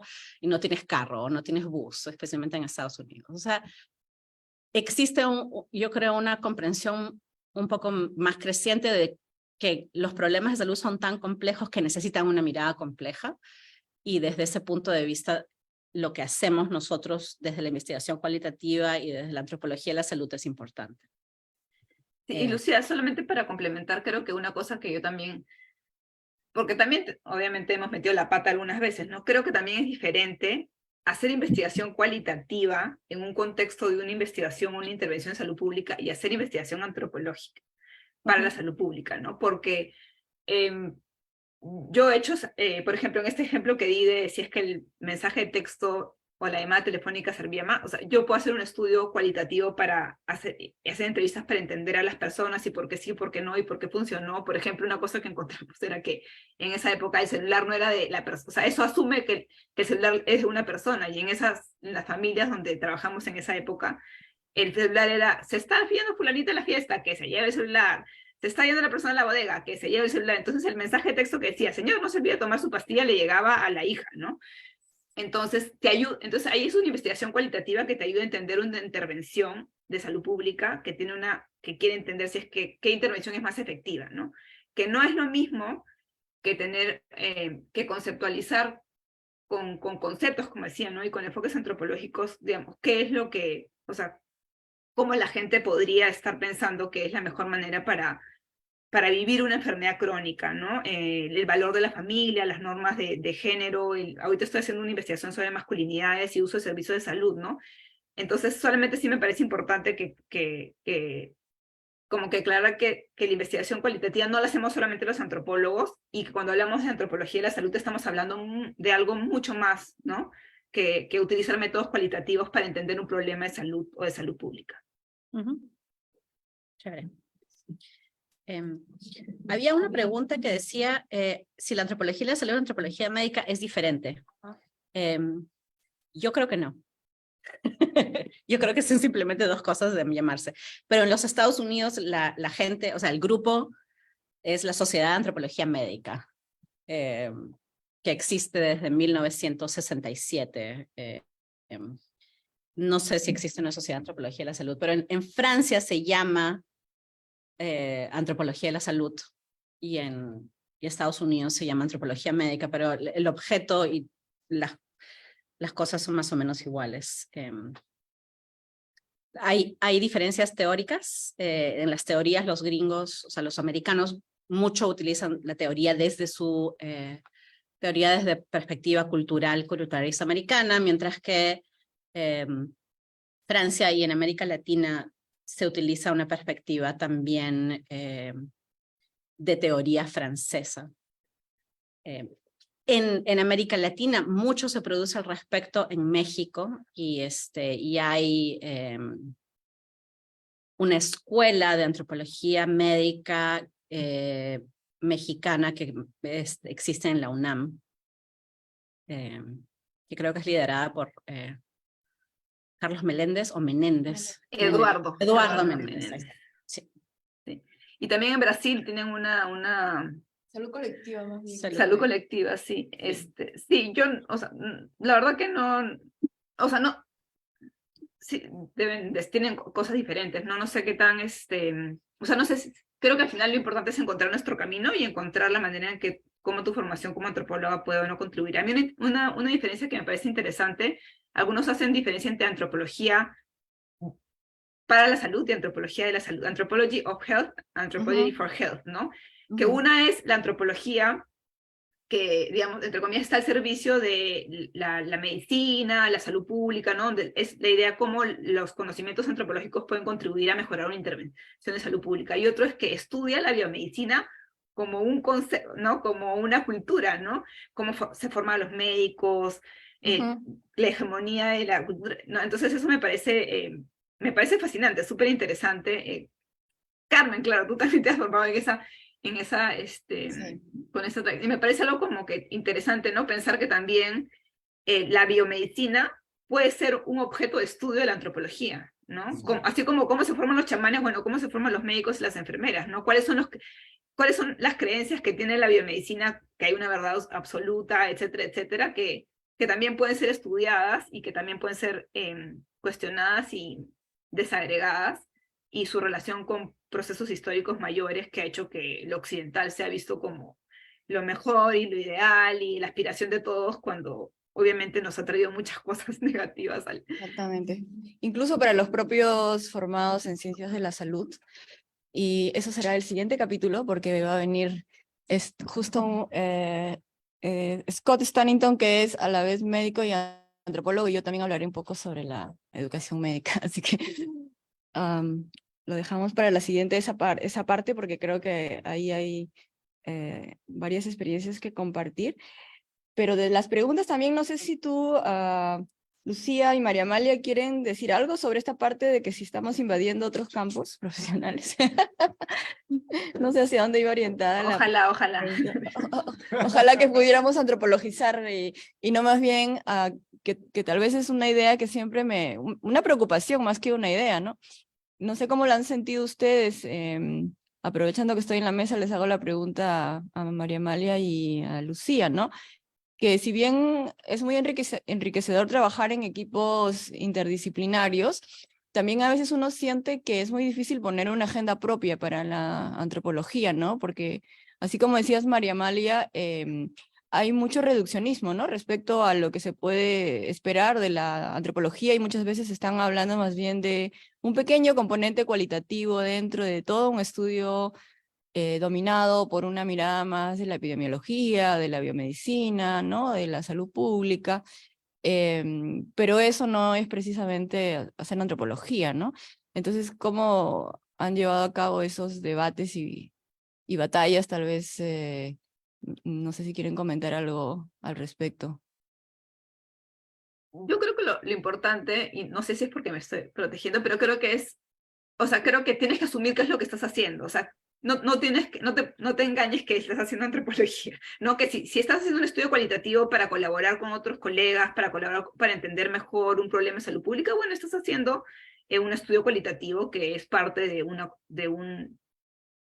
digamos, de varios enfoques que forman parte o de repente un punto dentro de una investigación mayor, y eso es lo que estás haciendo, y puedes hacer tus aportes, y puedes conversar, y las conclusiones a las que lleguen pueden contribuir y mucho digamos, a dar la respuesta al problema de investigación planteado. Que no es, que me parece, y lo que creo que tú estás planteando es, podemos abrir espacios en donde las preguntas que surgen desde preocupaciones antropológicas sean las que guían. Me parece que sí, yo también estaría de acuerdo ahí contigo, Carmen, ¿no? Creo que falta mucho, que necesitamos más gente que tenga digamos, esta motivación, que tenga este interés, y abrir cada vez más espacio, ¿no? Para que más personas hagan eso, para que estén en los lugares adecuados para poder realmente abrir no solamente apertura para hacer investigación, sino para también pensar los problemas de salud desde una mirada diferente, más compleja, como dice Lucía, ¿no? Entonces, sí, pero yo creo que ahí vamos, hay que seguir remando, ¿no? Sí, yo estoy de acuerdo, evidentemente, con lo que dice Amalia, y lo que yo veo como principalmente el problema es que en la interacción,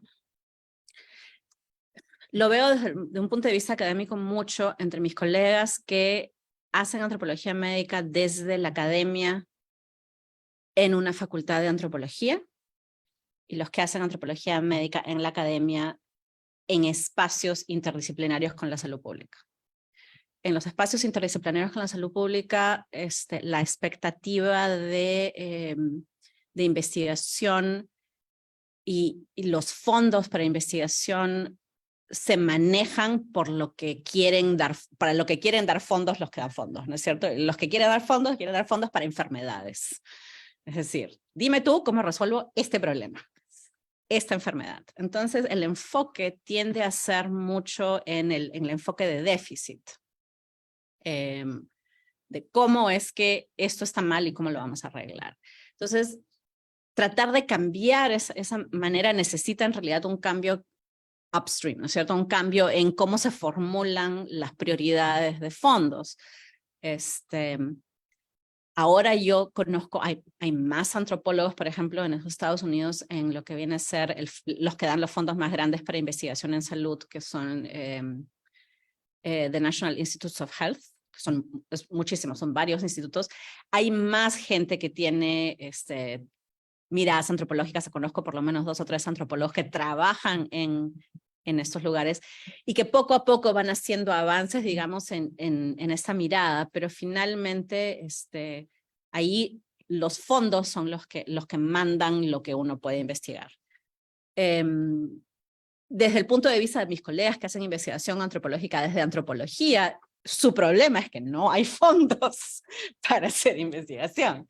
Entonces, y que la antropología médica habita este espacio aplicado en el que uno te dice, no, pero eso no está generando teoría, y por el otro lado te dicen, no, pero eso es aplicado. Entonces estás un poco en este espacio gris, que a veces puede ser un poco difícil de navegar. Yo creo que lo que hacen muchos de los que yo he visto es tratar de hacer preguntas que puedan llevar a potenciales soluciones para problemas, digamos, concretos y reales, pero que se hacen desde el punto de vista más con preguntas a las que puedes ponerle un enfoque antropológico. Lo que yo he visto es que eso ha sido más exitoso en términos de fondos no con el NIH, sino con la Fundación Nacional de Ciencias, el NSF. Pero ese tiene, en términos de la torta de fondos, un pedacito bastante más pequeño. Entonces, por ejemplo, tengo unas colegas que yo conocí porque están en este mundo de la investigación sobre parto y salud reproductiva. 2 americanas que hacen investigación en México, una de ellas es mexicoamericana, y ellas están haciendo investigación en este momento específicamente sobre cómo los doctores aprenden a hacer los cortes para las cesáreas en México. Y las experiencias del corte de la cesárea y el tema del corte en sí, qué significa para las mujeres, para los doctores, y han recibido fondos para eso, ¿no es cierto? Que resuelve de alguna manera una pregunta médica de entender el tema de las percepciones de las cesáreas y cómo se puede percibir el corte desde diferentes maneras, pero que lo están haciendo desde una mirada antropológica. Pero no, o sea, no es fácil, ¿no? Una pregunta para sentirme más acompañada. Bueno, creo que tenemos sí, un espacio para un par de preguntas más. Sí, Piero. Por ahí.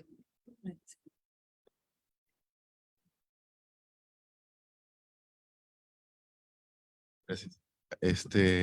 Sí, o sea, quería preguntar, a ver, o sea, si, por ejemplo, si han salido nuevas investigaciones en antropología médica a partir de la aparición del coronavirus, ¿no? Y luego la categoría de pandemia que dio la OMS. O sea, digamos, porque hemos visto, por ejemplo, cuando, o sea, ha habido un cambio en el desarrollo de las consultas médicas, ¿no?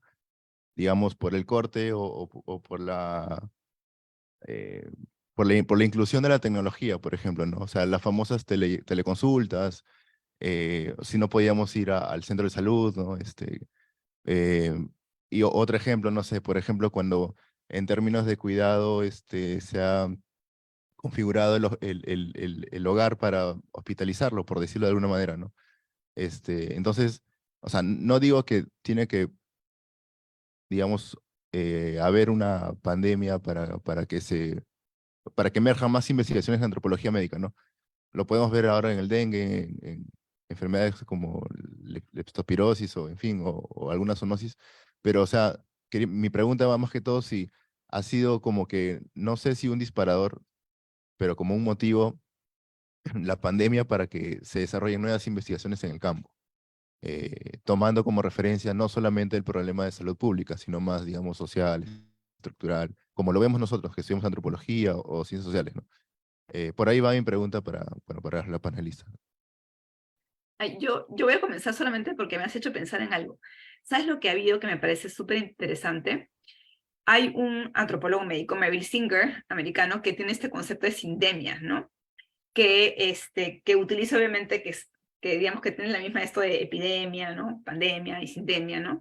Que propone que digamos que hay que entender, digamos, no solamente como que la enfermedad, sino cómo las enfermedades interactúan con otros aspectos sociales y se activan, ¿no? Entonces, sí, él comenzó estudiando esto porque trataba de entender por qué había abuso de drogas, violencia en ciertas zonas de Estados Unidos donde vivían más que nada afroamericanos que suelen ser, ¿no?, de estratos pobres de la sociedad, ¿no? Entonces, cómo no se puede entender solamente como que, ya, ¿cuál es el problema de la adicción? ¿Cuál es el problema de violencia doméstica? ¿Y cuál es el problema de pobreza? Sino que para entender por qué hay más personas que consumen drogas y por qué hay más violencia y por qué y el rol de la pobreza, tienes que, digamos, estudiarlo todo como de una manera integral. Y este concepto de sindemia se utilizó durante el COVID-19 para empezar a entender, o sea, entender el coronavirus no como una pandemia, porque no es verdad que nos afectó a todos por igual. Entonces, he hecho el ejemplo de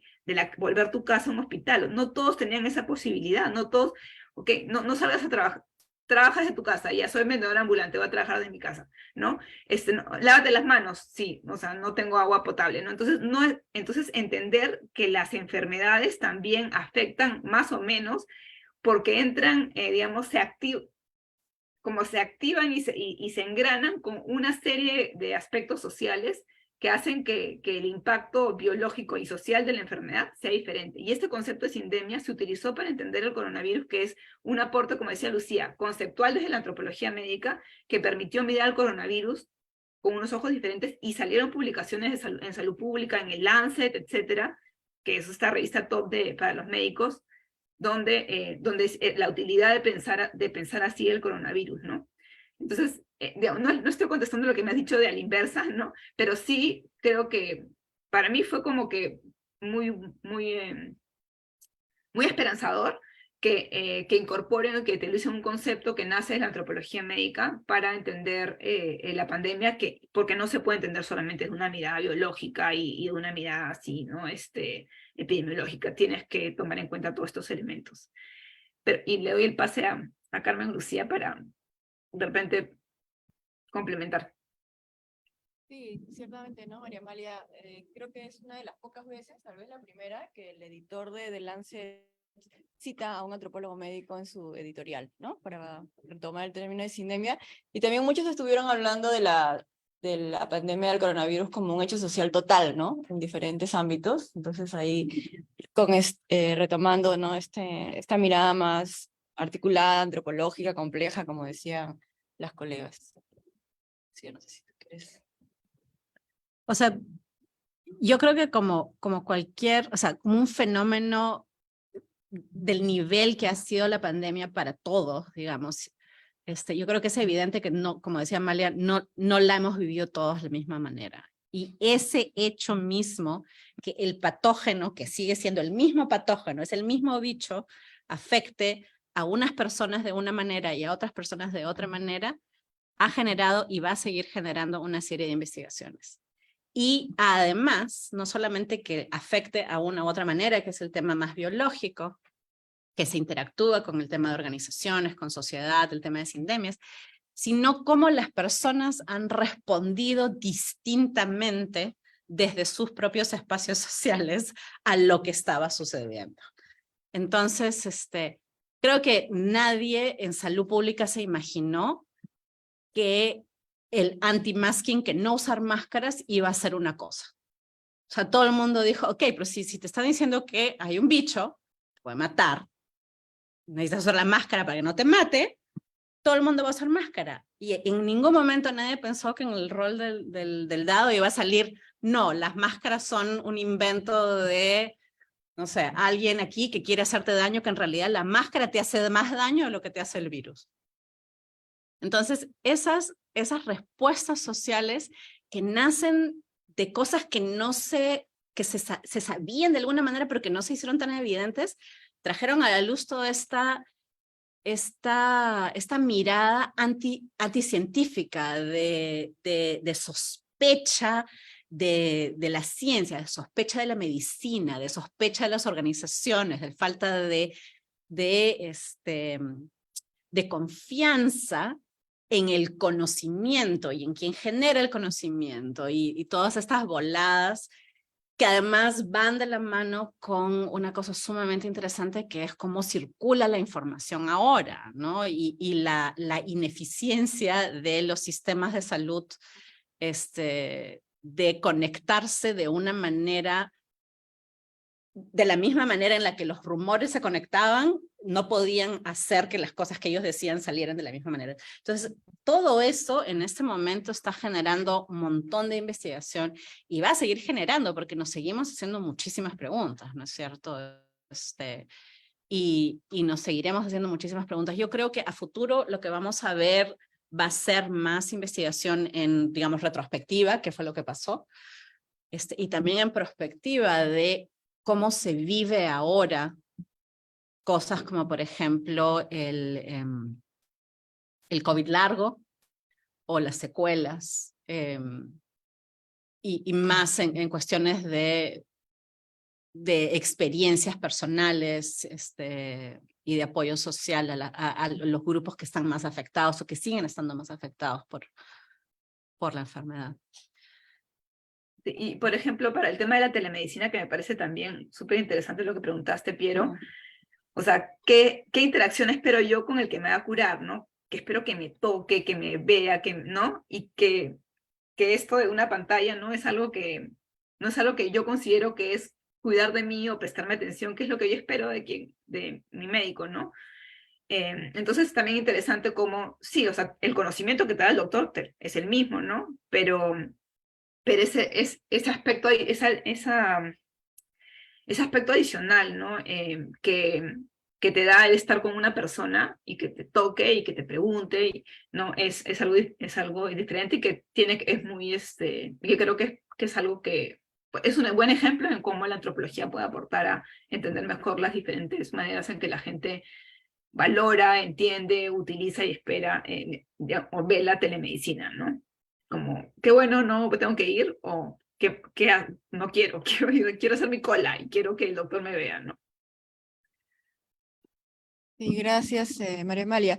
Bueno, creo que por el momento sí, vamos a dar por terminada la mesa. Creo que quedan varios temas en agenda para seguirlos conversando. Les invitamos a que también puedan acompañarnos en la siguiente mesa, que es el miércoles 21 a las 6 de la tarde.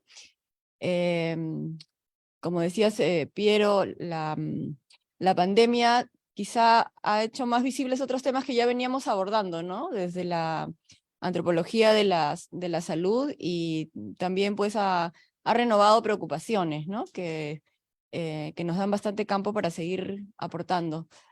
Guillermo, no sé si tú quieres decir. Muchísimas gracias por acompañarnos en esta primera mesa de 2, que la próxima semana tenemos otra mesa igual. Y nada, simplemente decir que estoy muy contento de haber podido participar en esta mesa en la maestría en antropología con 2 colegas con las cuales he compartido estudios de pregrado aquí en esta facultad. Así que de esa época de estar en el pregrado y llevar cursos juntos a estar compartiendo una mesa con 2 doctoras hablando sobre su trayectoria es algo muy bonito. Muchas gracias. Gracias. Listo, ya estamos. ¿Ya estamos? ¿Ya no estamos grabando? Ya no estamos grabando, ¿no? Sí, sigue grabando, yo veo. ¿Estás ahí todavía? Queremos decirte chaus. Sí, todavía está grabando. Chao. No, ya no. Chao, chao, gracias.